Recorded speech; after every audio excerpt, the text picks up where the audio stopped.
Okay, so you see there's a ton of frost.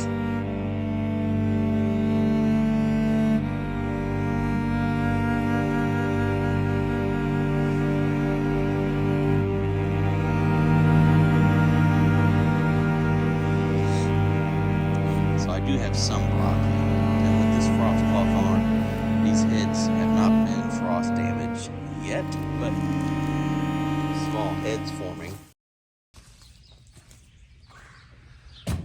Hello everybody and welcome back. This is Not a Pro Gardener here, and we're in zone 6b, now 7a, and we are out here braving the cold at 8:15 in the morning. It is 24 degrees right now, and we got a lot of data to kind of go through, kind of talk about on the low tunnels. We're going to kind of do a little update on just about everything that's going on out here, and we're going to try to stay warm while we're doing it. So it has been off and on with the cold here recently.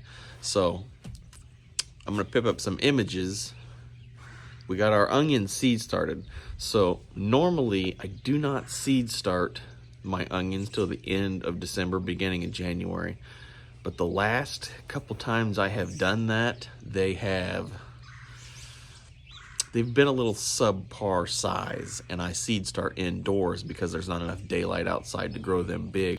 So I'm giving them a couple extra weeks, and I'm thinking about planting them in here. If I can get them up to size, I want to plant them in here the end of January. So the chickens are going to come out, the onions and some weed fabric are going to go in, I'm thinking. It just kind of depends. I wasn't going to do weed fabric, but something I didn't put in that video about the clipper system is if you have the weed fabric on the ground and you do not have a way to keep the vines up, and I know there's products to buy, but I did not want to buy those because it's a lot of extra money. So I found another way from another farmer, I believe it's in Missouri. I think his channel's called Farmer Dre or something like that. He's got some really good stuff to watch and learn from. But he put straw on the top of the weed fabric or plastic or ground or whatever he did, and that also kept the tomatoes from touching the ground, which I had that problem in here. Is if they was touching the ground, they was bad. You know, something would eat into it, or you know, the extra moisture from touching that fabric on the ground would end up making it go bad eventually. So that's another thing that I'm kind of putting in here. Is I have a couple options to do. Is I could put the weed fabric in and then just spread the straw in on top of it if I wanted to, you know, after it starts getting to producing season. I wouldn't have to do it right away because I'm looking to make that black landscape fabric absorb heat and warm up the ground in here as well, which it really does. It helps out a lot. So that's another little tidbit there that I forgot to mention in that video, that I could probably pip up that video here for you. You can go check that out if you're interested. It's got a lot of stuff that went on in here and lessons learned, you know, varieties probably won't grow again. And if you guys are looking to see what varieties I'm going to grow this year, leave it down in the comments below, and I could do a little video on that where I talk about the varieties I'm bringing in, stuff like that, and we could cover that.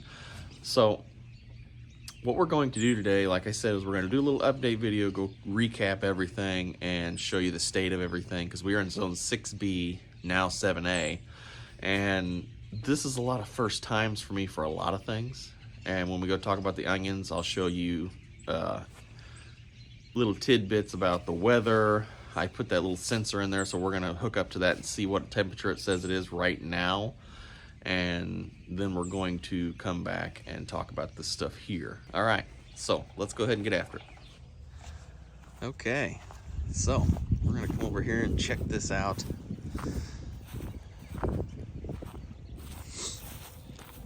Now this is December, I think it's the 22nd today. We have an earlier video on another date. I'll pip that up so you can see me come check these guys out.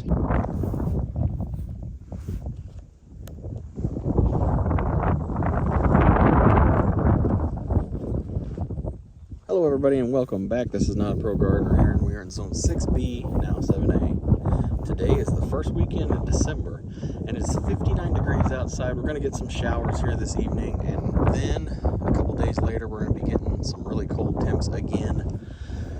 So, these onions in here, in these low tunnels that I got, and on the outside is garlic.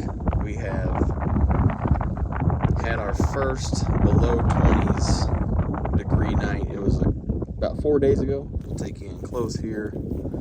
Has survived a 14 degree cold night, and then the next day was it was 14 to 25 degrees all day. So they have lasted 24 hours, over 24 hours below 30 degrees. So I'm gonna try to lift the plastic up here. Most of the leaves are pretty good. Try to take you a little closer here. I did a little weeding to check the size on some of them, and I was seeing the stage of the weed growth, seeing how far the roots were going down, seeing if it was going to cause me any issues. And the weeds have kind of stalemated. They've been this size for probably 3 or 4 weeks. They haven't really got any bigger. So I think I can get by a little bit longer till I get a chance to get over here and do some work. Now, these tunnels are very breezy, which is exactly what I wanted. There's very minimal signs of like powdery mildew on the leaves. Every once in a while I'll find one with some burn, which is what that looks like there. Some of them will be on the tips. For the most part, I'd say maybe 20% or less has some minimal frost damage, like that big one down there. That one's sticking up. That one's got some frost damage. As you can see, there's some pretty good growth going on in here. I'm very happy with it. Most of these are about the size of my finger, or some are bigger and some are smaller. You know how that goes. These onions have survived. Try to squeeze in here. Weeded a few on these side too, just to kind of see the stage of the root growth on those weeds that were in there. I just don't want to wait too long. You know, there's a lot of garlic on this side, wild garlic that's growing up in here. But that's okay. But the main thing is these guys survived. Give me a second here. These guys have survived about, I'd say almost 48 hours of below freezing temperatures, and below 20s at that. Because there was one day where it stayed 25 to 14 degrees almost through the whole day. It was a really, really cold day. Everything was frozen. But these guys seem to be doing okay. I just now put this temperature sensor in here. It can connect through Bluetooth. So every time I come over here, I'm going to try to get some data that I can kind of go off of as well for my vlogs, and for anybody that's looking forward to trying this as well. So there are going to be a lot of challenges for these onions here. A lot of challenges for them to face. They've already faced the hard part. Now if they just get acclimated a little bit more,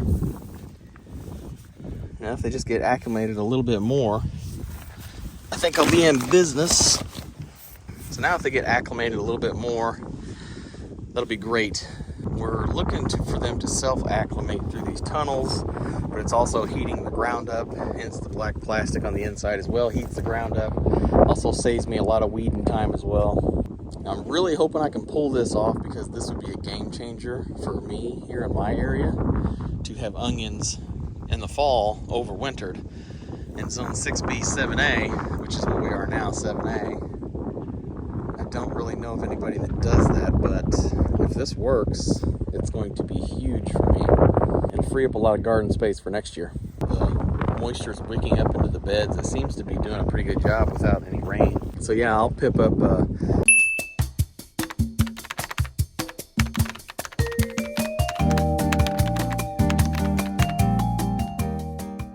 image of some of the weather that it was going to experience or has experienced, and you can kind of see what it kind of went through.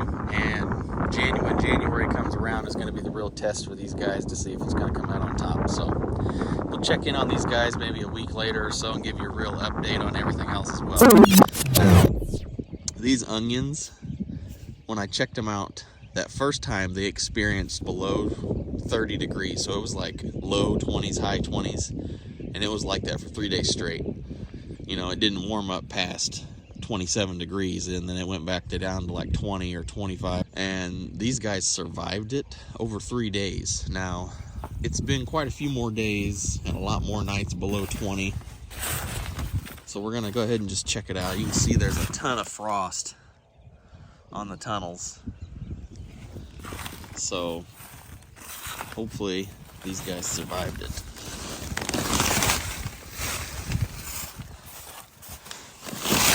Now, let me remind you, we are in zone 6b, now 7a.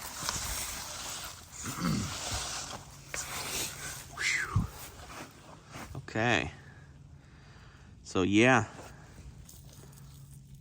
some of these leaves are just a bit maybe frozen, just a bit.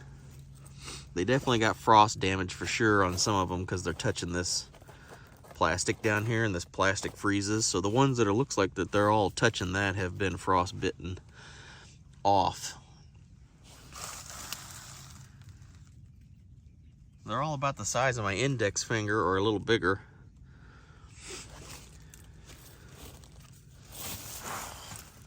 As you can see, they're all looking pretty good.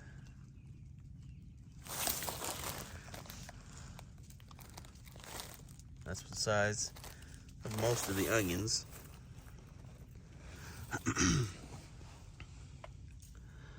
And there's a little bit of weeding that still needs to be done, and I just haven't got to it yet. But most of the leaves that are touching the fabric, they have practically been frostbitten, and we'll see how it goes.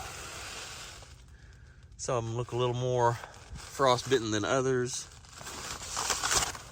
So once this warms up, I'll probably come back up here and check on them again.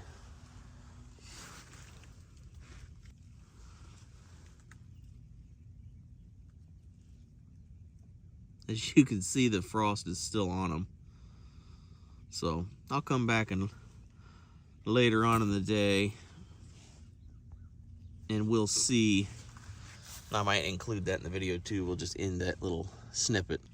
So I mean, the onions, they're looking pretty good, but once the sun comes in here and warms them up and I see how they're doing, then will really be the decider, because you know, after things get frostbit, it takes a while for them to warm up and then they wilt. So we shall see. I've seen quite a bit of these. The ground is still very moist in here, but not waterlogged.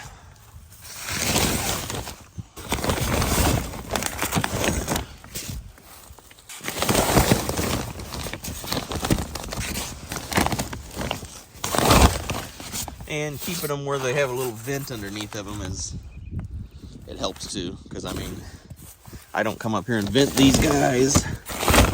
When it gets about 50 degrees outside, I just let it go. You know, sometimes that runs a risk of making things bolt, but I don't have time to be running up here all the time to vent and do all that, because I'm looking to experiment to see how they survive. So as you can see, they seem like they're doing okay, but we'll find out when they actually thaw out a little bit. Onions are very hardy, and I've had pretty good experiences with them, but this is definitely going to be a challenge nonetheless. As you can see, all the frost on there.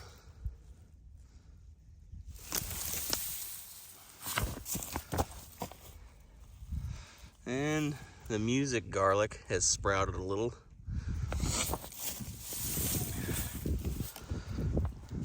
Don't really have a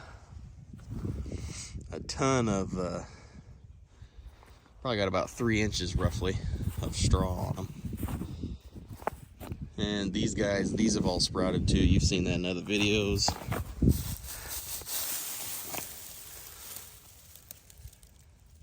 See?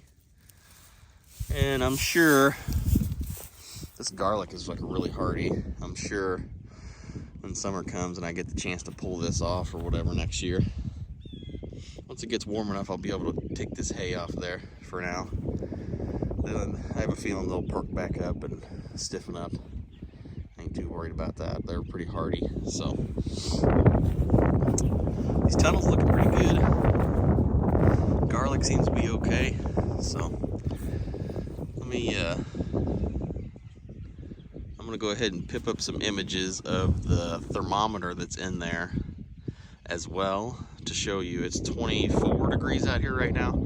So let's go ahead and see what it actually is inside the tunnel if the batteries didn't die. Okay, so I checked the hydrometer, and even though you don't have Wi-Fi, you know, you can still drive over here and still get the data. So I got, if I wanted to get all the data, I'd have to take it back to the house and let it load the data back on to the app via the Wi-Fi. But with the Bluetooth, I can still see the current temp right now, and it is 24 degrees outside, and inside the tunnel it's 30.1 or something. I forget what it was, but it's 30 something in there right now. Now, when the sun comes, because we have full sun today, so it's definitely going to heat it up in there. In my experience, in my high tunnel, it has heated up between 20 to 30 degrees higher than the outside temperature with full sun. And then it can get even higher, actually, if it's above 50. Because I've had it at least up to 40 degrees one day when it was 60 degrees and full sun in that high tunnel I got. But these are low tunnels. They're a little bit different. They do kind of heat the ground right next to each other, so that's kind of a little benefit there. So definitely had plenty of moisture in there to be heated up. All right, so I think I covered everything about these onions. It is cold out here because the wind's blowing on the top of this hill, but I'm pretty sure I covered everything. You know, I got the past data that I'm gonna pop up. With it being 24 out here and 30 degrees in there, without the sun overnight, it must have been around, I'm sure it kept it about 30 degrees roughly all night probably. But now that the sun's coming up, it's definitely gonna heat up. So let's go ahead and go check out the broccoli, the chickens, and all that other jazz. So let's get after it. Okay, now that we're back, so this is pretty much how the cover crop's doing here. It's not doing so bad. I had to run over it to bring the deep mulch for this high tunnel here.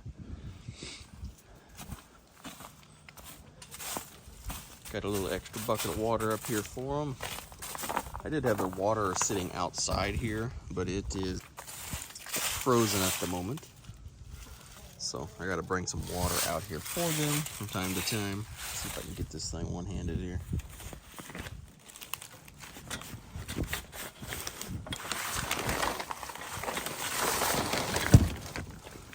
All right. Easy kickstand to hold it open too.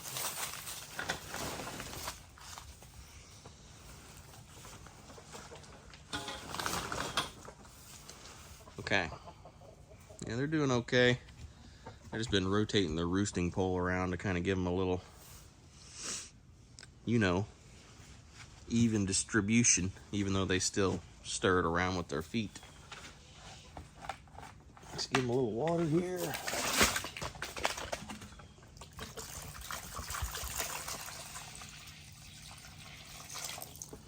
Just a little extra something, because this water usually freezes up overnight, but it usually heats itself back up during the day because of the tunnel. It keeps them very cozy in here.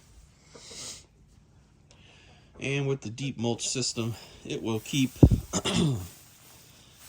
their manure smell down for sure. Once they kick the rest of these big lumps around and stir it around a little better, it will cover the floor a little better. The only problem I've found with them being in here and not grazing them every day is they are very wasteful with food. They wasn't like that whenever I was rotating them every day. So from time to time I open the doors and let them out of here when it's not too cold. But for the most part, they usually stay in here and will hopefully deposit some manure for the next crops that are going to be planted in here. So the plan is, what I want to do is, let's see if I can line the camera up here for you.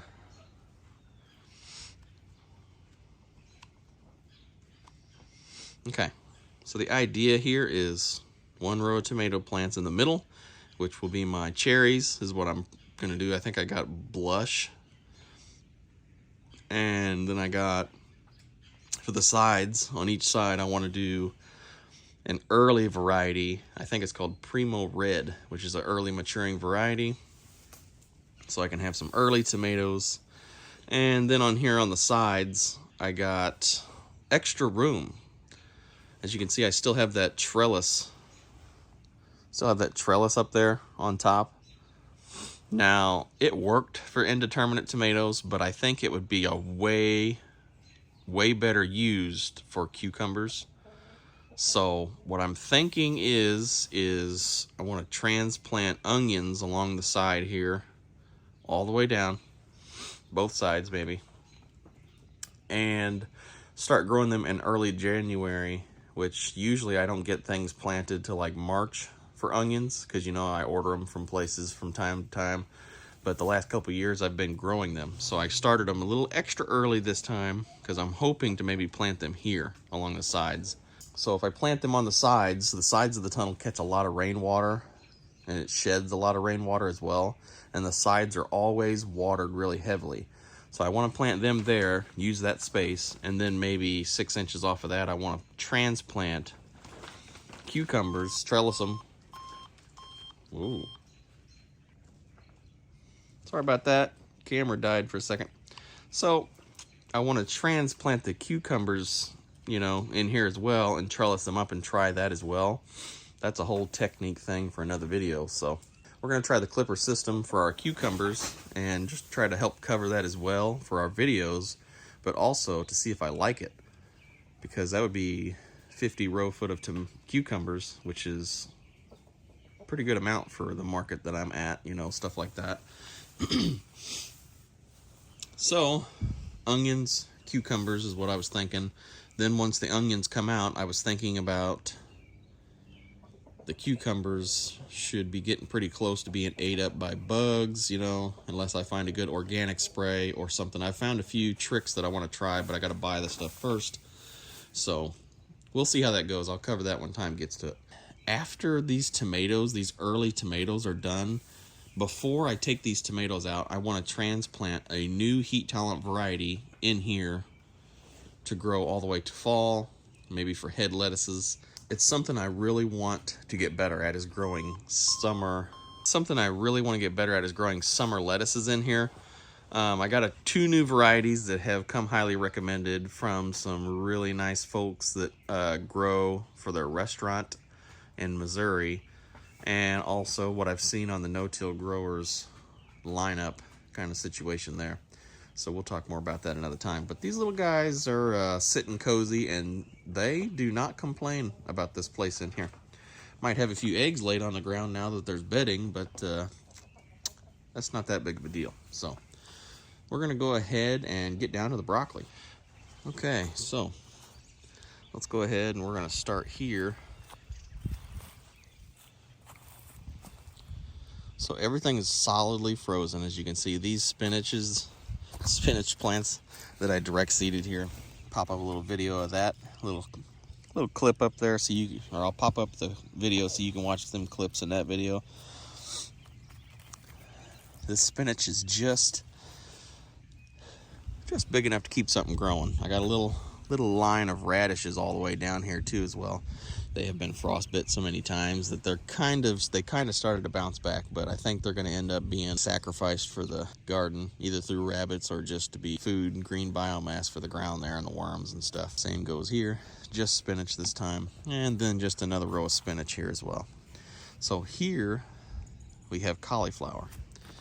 I put all this frost cloth on, as you can see, and mainly because these plants are just not frost hardy. They would catch a hard frost and man, I mean, they survived, but I want them to be more comfortable than that so they produce, you know. And I know that the daylight is a lot shorter, so it takes a lot longer for them to grow, and I mean a lot longer. So, per the daylight, I don't know how many days it's been since I've planted these, but it's well over the maturity date for harvesting. But we're gonna go ahead and check in there and see where they're at. I think they're probably pretty much done. I don't think they're gonna produce much more. Yeah. Let me get you lined up here. Yeah, I don't think they're gonna be producing any Brussels sprouts. There's just not enough daylight in the day to make them wanna produce like I want. Now the broccoli, they already started producing before the daylight changed. So I do have some broccoli. And with this frost cloth on, these heads have not been frost damaged yet, but I'm sure it is possible. So I do get a little broccoli to harvest, which I'll probably be harvesting for Christmas. There is plenty of good broccoli, little mini heads there, but they just did not do good. This, I forget what type it was, Bellstar, I feel like. It did not do good for the fall. There's a few of them that made a little better than others, it seems, but they still just didn't produce like I wanted. Oops. So, kind of give you a little idea of what they look like.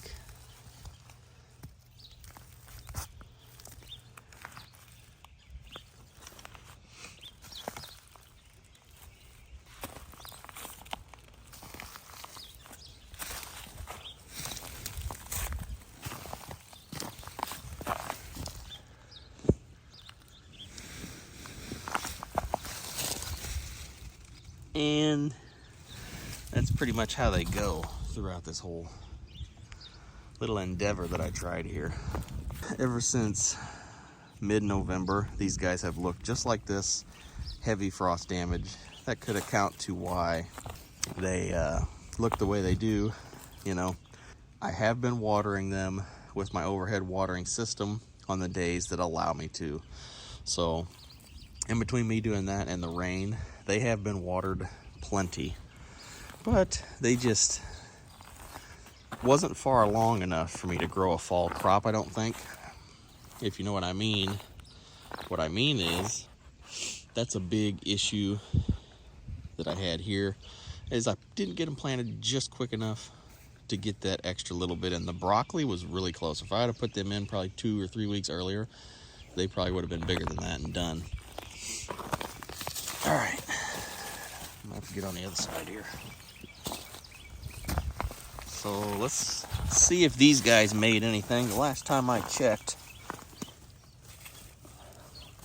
I don't remember them making anything at all. So these guys might just be fodder, which it is what it is. That's why this was an experiment.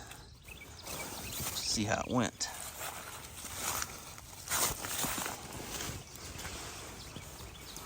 Let's see here. So these guys are definitely looking very rough. Ooh. There are some very small heads forming. That's about the size of a $50. Not very much indeed. Not very much indeed has been grown there. So it's not a total loss, you know. Only doing 30-foot rows here, so it's not a total loss. I got a little something out of it. It's gonna be enough for a veggie dipping tray at Christmas probably, which is fine. No big deal. The main thing is I'll be able to leave these plants growing. Main thing is I'll be able to leave them growing in the ground for a while till the frost really kills them off. So over here, I didn't show you, but I harvested my beets. I think I got a little image of my beets that I harvested, some of the bigger ones, I think. Carrots. So we got a couple local rabbits here and some deer that kind of came through here around, you know, hunting season, and they really picked the tops off here. They really love these carrots. They even was picking the flower heads off of these and eating them versus eating just the carrots out of the ground. So I kept having deer come through here, and they would just pull the beets up, the rabbits or the deer, whichever one it was. Squirrels too, I know they do that too. But I've having all these beets. I kept coming through here on my normal walkthroughs every week, and there'd be new beets pulled out of the ground and just laying there, not eaten or anything. And mind you, we have a couple rabbits that live around here, you know, and they come through here and they've been eating the tops off all these carrots, the flower heads and all that keeps forming. And they have completely took a lot of the greenery off, which I was hoping to deposit back into the ground, kind of as a little green manure, using it as a mulch right now to cover the soil. Over here I had beets that I direct seeded. They were about 2 inches tall.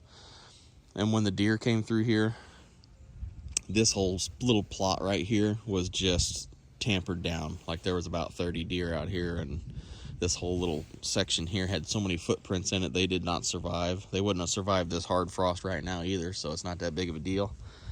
So I had some I had some organic wheat that I was using as microgreens. I ordered some organic wheat, a small batch to try, which I'm not a fan of wheatgrass anymore, so it was worth a try. But I used it as a little cover crop here. We'll see if it comes up. If not, it's just food for the local birds. These carrots, I had carrots here, which is the last plot. These carrots here, which is the last plot. As you can see, the corner of the plot right there, they are in the same boat. Green manure, you know, I got a lot of weeds right here as well, so I'll definitely need to do some tarp action down here and get that stuff all taken care of. The sage is still kind of kicking. They're looking a little rough. I'm still using it for cooking, you know. The inside of the stems are green and living, but the outsides are hard and woody. I'm thinking about just harvesting it all and making a tincture out of it, is what I'm thinking. So here's another problem, is when the deer came through here, they completely stripped the back blackberry leaves that I had and the cane, the little blackberry canes off of these plants.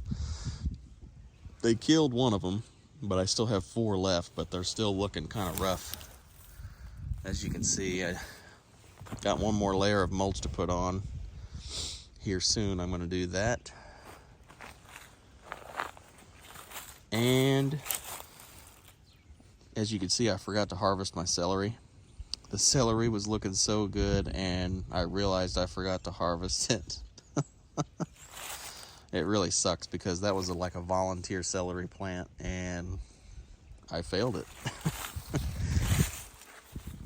And we got some old drip system stuff that I ripped out of here so I could plant my green garlic shoots here.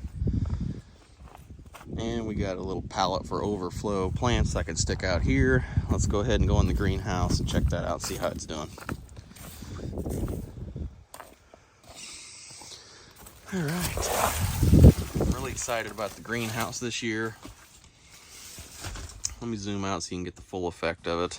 Okay, I know it looks crooked. It is kind of crooked, you know. We got this greenhouse sitting on a slope, and I'm not worried about leveling this out for some plants.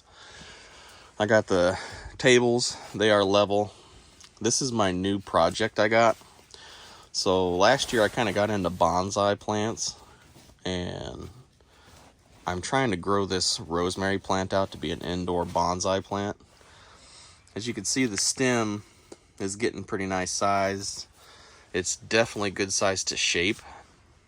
I'm kind of worried about popping it out and trimming some of the roots off to fit it in a smaller pot. But I think it would probably survive. It's got some good potential. It's kind of leaning to one side to make some pretty neat looking, you know, tree trunk.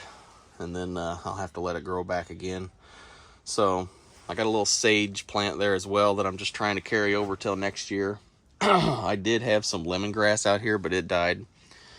And my basil plants didn't survive either. All those are going to get, you know, taken out and keep the pots for next year. Oh yeah, finally got my little aquarium heater in here going. Got it at 93, which is the highest temperature. The water temp right now in this barrel is 67 degrees. And I don't remember what it used to be. So this is just a thin layer of plastic in the greenhouse. I do have power ran in here to this aquarium heater. It does, I think, up to 75 gallon, but I got it in a 55 gallon drum. All these are heat sinks, these barrels full of water with black trash bags on those to absorb heat from the sun. This costs like 35 cents a day in this 55 gallon barrel to heat this greenhouse. So I got these full of water, all these right here. And this is the only one that has a heater in it. So pretty much in January, when it's like 5 degrees outside, I'll have tomato plants in here probably again. The early ones that go in my high tunnel, I'll have them in here, and I'll drape a little cloth over them to catch the extra heat from this barrel. And that works like a charm. I haven't had a problem with it. You can see my other videos. I can see if I can pip up an image of a thumbnail you can check out. I'm not sure anymore. But I have plenty of videos that showed that when I did it. When the time comes, I'll probably cover that again. But so far, I'm digging the new greenhouse. I'm very excited about growing things in it because I have it finally set up the way I want. Hopefully nothing goes wrong with this one. Knock on wood. It's really bright out here. So we'll see what happens next out here. You know, I got lots of stuff going on. We're just taking time out for family right now, which is the main important thing. So I just wanted to get this recap in and get that data on video vlog for me for the future. And for anybody that might want to try the same thing, they can have a little something to work off of, because it's nice to have somebody else that does it first.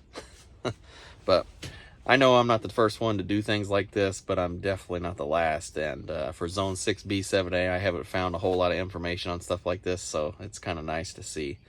So this is Not a Pro Gardener here. Don't forget to like, share, subscribe, and I'll see you next time out here in the garden. Have a great day.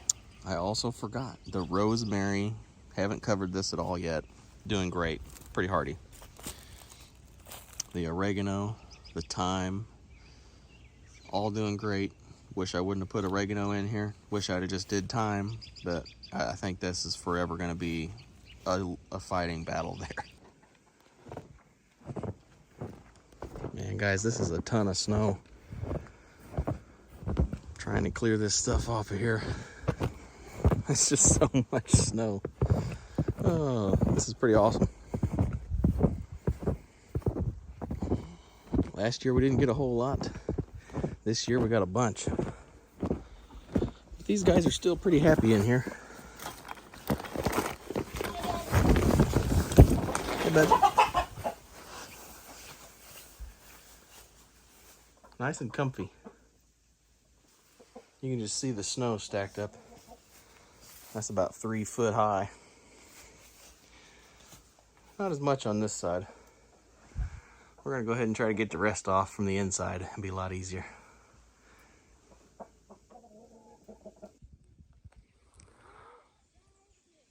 Get the full effect. Everything's covered in snow, which is exactly what I wanted for the garlic and the onions during this cold time. We got about, I'd say probably around 6 inches or so right now, it looks like, per the tracks of the ranger over there. I'm very tempted to try to open this up and take a peek. Really tempted. Hold on a second. Get my glove on here.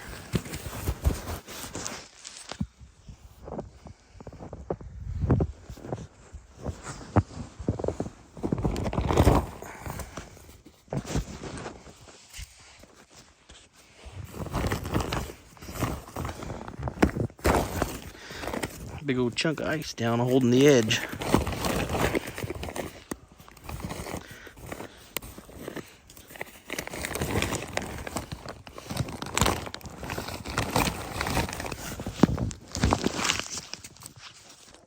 It's really hard to get this angle.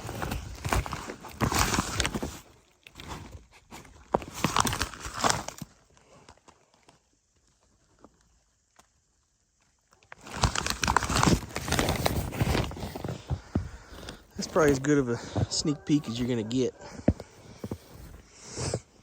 These guys have went through one hole. I think it was around 20 hours of below 20 degrees again. Very, very cold. But you want to have this insulation of, well, first it was ice. Had a thin layer of ice over it, which was actually about 2 inches or so, 3 inches on my high tunnel. And on here, now they have about 4 inches of snow, roughly. I mean, in some spaces, but not everywhere. And it's kind of hard to tell, but they are completely covered and sealed off. So it's definitely nice and insulated for the cold temps. So, but here in the next week, it looks like it's going to start picking up a little bit, and this is going to melt away. But, oh, hold on. But as you can see, it is beautiful. Absolutely beautiful out here.